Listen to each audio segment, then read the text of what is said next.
I don't know if you still remember that 3 years ago, a large number of European and American companies launched a boycott against Xinjiang cotton. Among them, H&M, Nike, Adidas, and other international brands have publicly announced boycotts of Xinjiang cotton on the grounds of so-called forced labor. Although these accusations lack direct evidence, the suspension of Xinjiang cotton purchases has had a considerable impact on China's cotton industry. But this year, things took an unexpected turn. In the European market, a Chinese cotton product called cotton linters has become a hot commodity. They are crazy about purchasing and accepting all supplies, and the proportion of imports from China is as high as 70%. In order to ensure stable supply, some businesses even stock up on inventory needed for the next 3 years in advance. Surprisingly, these hoarders of cotton linters are not ordinary textile companies, but some of Europe's largest arms dealers. So, why are European arms dealers rushing to grab Chinese cotton? In our daily life, cotton is synonymous with warmth and comfort. Whether it is our intimate clothing or the decoration of our homes, cotton plays an indispensable role. Cotton fibers are not only delicate and soft, but are also very important in the medical field and are often used to make medical cotton, gauze, and bandages. Even more interestingly, cotton seeds are processed to extract aromatic cottonseed oil, which brings rich flavor to our cooking. Those seemingly inconspicuous cotton seed shells actually contain huge industrial value. They can be converted into a variety of industrial raw materials such as lignin, alcohols, and protein feed. But you know what? In addition to these well-known uses, cotton can also be transformed into a lethal weapon. Yes, you heard it right. This soft material has such an amazing transformation. Among the many kinds of cotton linters, a seemingly inconspicuous variety, play a vital role in the military field. It's hard to imagine that these seemingly harmless cotton fibers can actually transform into lethal weapons. So, why do weapons need to use cotton?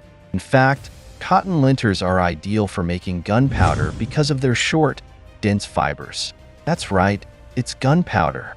After a complex series of chemical treatments, cotton linters can be converted into nitrocellulose, a key raw material for making gunpowder. Gunpowder, as the core component of weapons manufacturing, is of self-evident importance. According to statistics, making a standard artillery shell requires a large amount of nitrocellulose, and these nitrocellulose are derived from cotton linters. Imagine that powerful artillery shells whizzing past on the battlefield are inseparable from the support of short staple cotton. This can't help but make us look at cotton, a seemingly ordinary plant, with admiration. In addition to making gunpowder, cotton also had other military applications.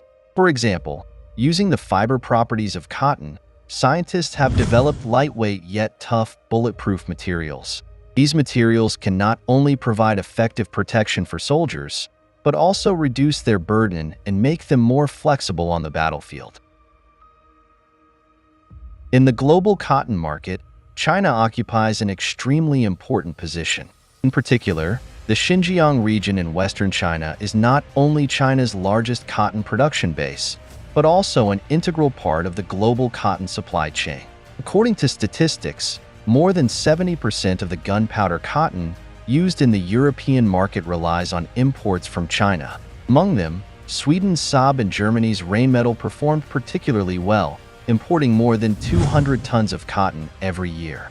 Especially in the past 2 years, the amount of Chinese cotton purchased by these two companies has continued to increase and has now risen to more than 300 tons. So, why are European arms dealers so crazy about buying Chinese cotton? Since the outbreak of the conflict between Russia and Ukraine in 2022, the Russian army has shelled the Ukrainian army an average of 700 or 800 times a day. Especially between May and June, the Russian army launched a fierce offensive in the Donbass region.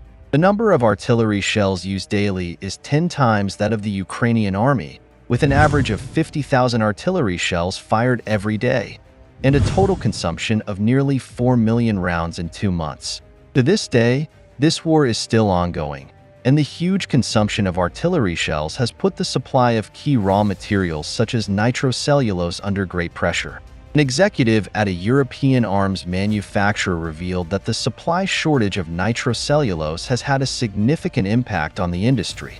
Therefore, it is important this year to strengthen the response capabilities of the EU defense industry and ensure Europe's timely supply of ammunition and missiles. At this critical moment, China has become an important partner of European arms dealers with its abundant cotton linters resources and stable export capabilities. In 2022, China accounted for nearly half of the global cotton linters trade, followed by the United States, while countries such as Germany, Sweden, and Belgium were the main importers of this material. Over the years, China has won the favor of global arms dealers with its low cost and reliable services.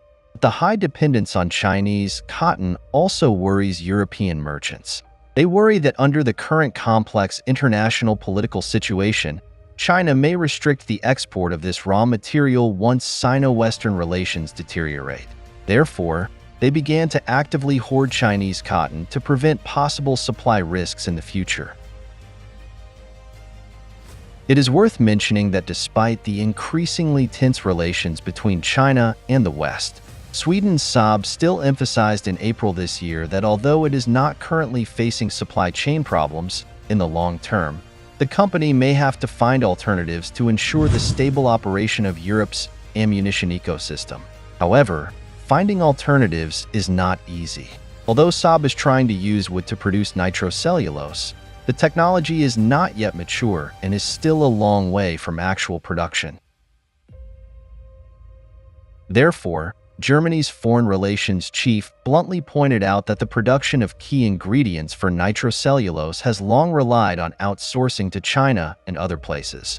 He emphasized that in order to expand the scale of ammunition production, the problem is not only the supply of raw materials, but also the establishment of a new cotton linters production base, a process that may take as long as 6 months to 2 years.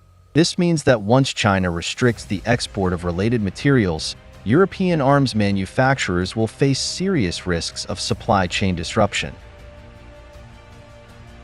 In fact, China's position in the global supply chain is crucial. In addition to cotton linters, China controls many raw materials of global importance. For example, at a critical moment, China restricted the export of rare earths and gallium germanium ore to the United States. These materials are necessary for the production of precision instruments and weapons and equipment. Once supplies from China are lost, it will be difficult for other countries to find substitutes in a short time. These examples fully demonstrate China's core position in the global supply chain. Whether in the military industry or other fields, it is difficult for all countries to ignore China's influence. Therefore, under the current international situation, countries should value their cooperative relations with China more and jointly maintain the stability and prosperity of the global supply chain.